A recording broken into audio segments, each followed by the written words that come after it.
आने वाली पीढ़ियाँ ये विश्वास नहीं करेगी कि अपने ही देश में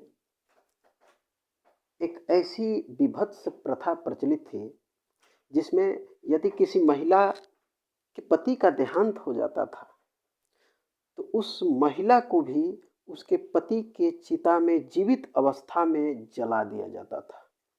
कल्पना कीजिए कितना वो विभत्स दृश्य होता होगा।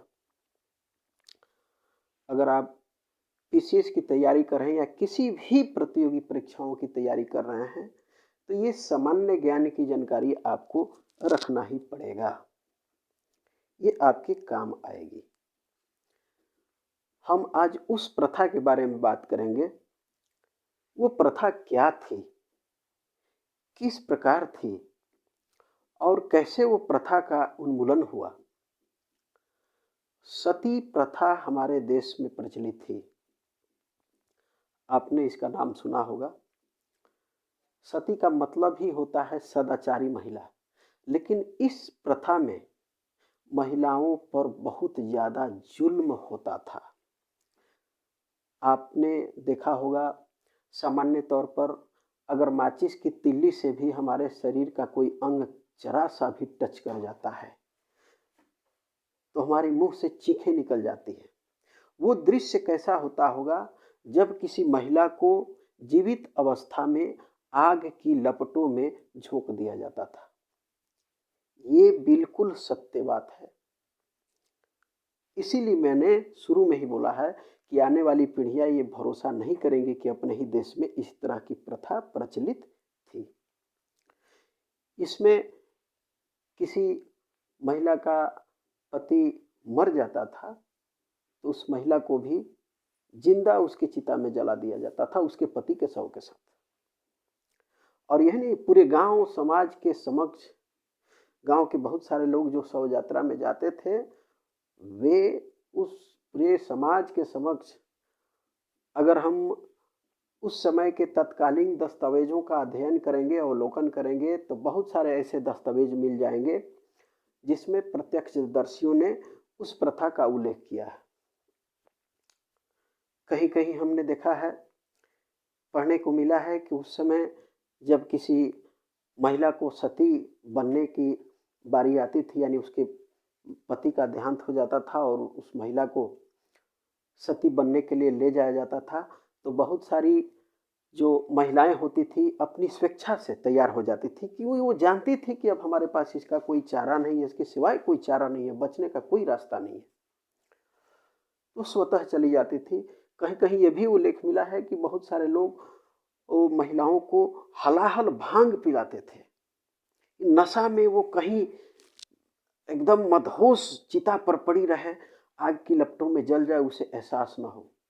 और कहीं कहीं ऐसा भी देखने को मिला है, उल्लेख मिला है कि जो महिला नहीं जा पाती थी, डरती थी, जबरन उसके हाथ पांव बांध करके और उसकी चिता में, उसके पति की चिता में जला दिया जाता था, फेंक दिया जाता था। और आसपास बहुत सारे लोग लाठी लेकर उस चिता के चारों तरफ खड़े रहते थे कि यदि वो छटपटा कर भागने का प्रयास करेगी तो उसी बांस के लाठे से उसको दबा दिया जाएगा। क्या इस दृश्य को आज की नई पीढ़ी देख पाएगी? ऐसा होता है हमारे इतिहास में, आप लोग अगर पढ़ेंगे, अवलोकन करेंगे, तो ऐसी प्रथा का उल्लेख मिलता है। तो खैर, जो भी हो, आज हम उस प्रथा के उन्मूलन के बारे में, हमारे देश से अगर उस प्रथा का उन्मूलन हुआ है तो उसमें सबसे अगर किसी महत्वपूर्ण महापुरुष का स्थान रहा है तो वह है राजा राम मोहन राय। ये मैंने उनका रेखा चित्र अपने हाथों से बनाया है और उस समय की कल्पना पर आधारित, उस समय की जो सती प्रथा का दृश्य होता है, ये भी हमने कल्पना पर आधारित रेखा चित्र अपने हाथों से बनाया है।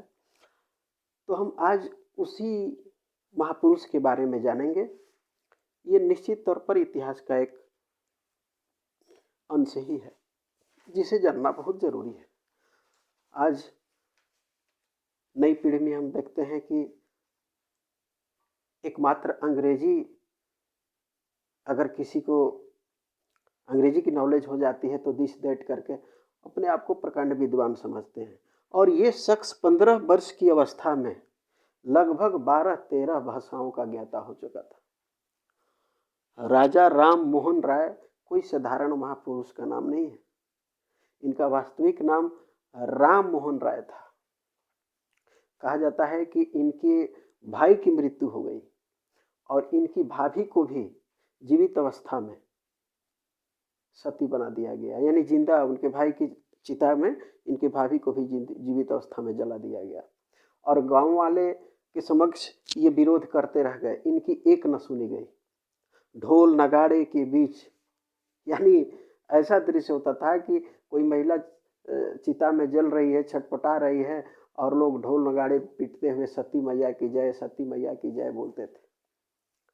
अब इसमें कुछ लोग कुतर्क करते हैं कि नहीं, सबसे पहले सती होने का उल्लेख शिव जी की पत्नी यानी दुर्गा माता, जिसे हम लोग गौरी माता कहते हैं, पार्वती जी कहते हैं, कि महाराजा दक्ष ने जब शिव जी का अपमान किया तो वो माता पार्वती सती हो गई थी। लेकिन उसमें सती का कोई ये नहीं है, क्योंकि उस समय भगवान शिव जीवित थे।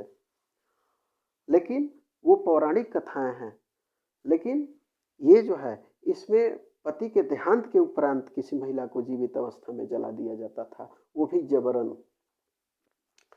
तो राजा राम मोहन राय का जन्म जो हुआ था, बंगाल में एक ब्राह्मण परिवार में हुआ था। इनके पिता भी कोई साधारण व्यक्ति नहीं थे। 22 मई 1772 को बंगाल में राधा नगर नामक जगह पर इनका गांव है, वहीं पर इनका जन्म हुआ था। एक बंगाली ब्राह्मण परिवार में जन्म हुआ था। इनके पिता जो थे वो बंगाल रियासत में नौकरी करते थे, अच्छे पद पर थे। उनका नाम था रमाकांत, वो वैष्णव थे। और इनकी माता जो थी तारिणी देवी, वो शैव थी, शिव की उपासक थी। और पिता वैष्णव विष्णु के उपासक थे।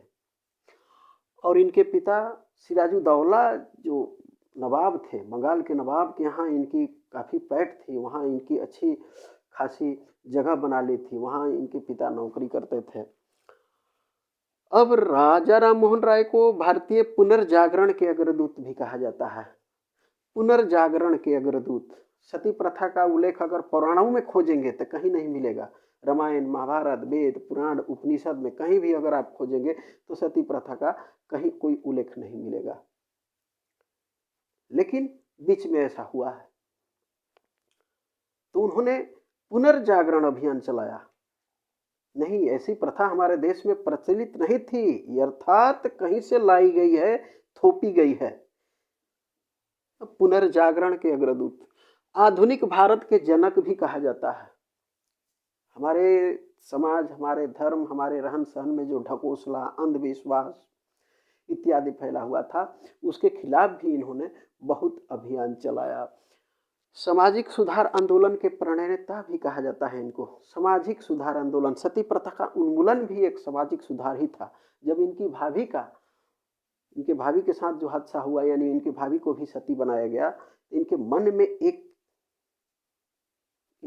में एक ऐसा प्रण उत्पन्न हुआ।